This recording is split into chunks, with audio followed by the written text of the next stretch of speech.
When I see young people, I can't help but think that they want what I wanted. And that is a rewarding, fulfilling career where I could advance and lead. And I see that in other people.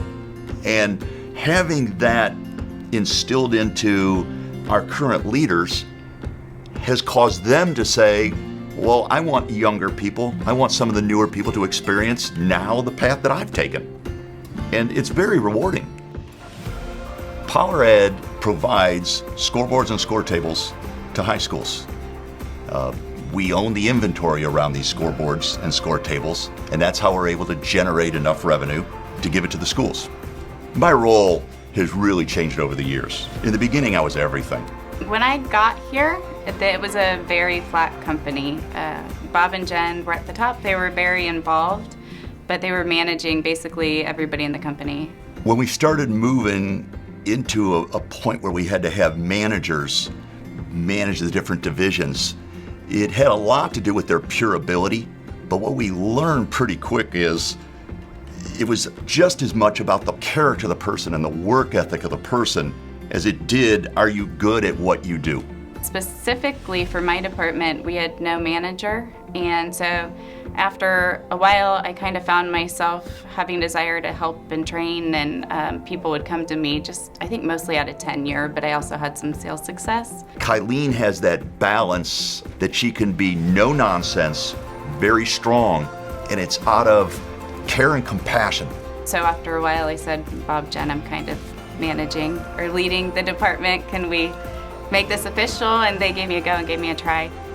Yeah, I'd like to tell you that we figured that out and we knew exactly when Kylene walked in the door she was going to be this, but that would be crazy. Our leadership team now is my wife Jen, myself, Kylene as CEO, and Jenny, COO. We're very different people.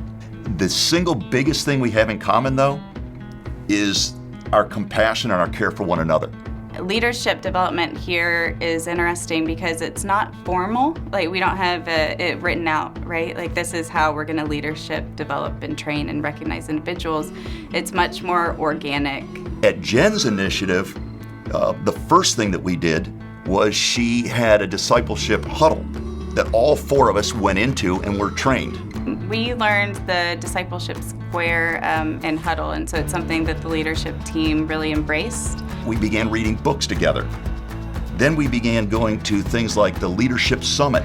That is when discussion started to happen about the C12 key players. The key player program's been really instrumental. It's given us a common language here at Power Ad and a common mission and values that we began discussing as a result of C12. Developing leaders is consistent with our mission statement. We want to positively affect people's lives.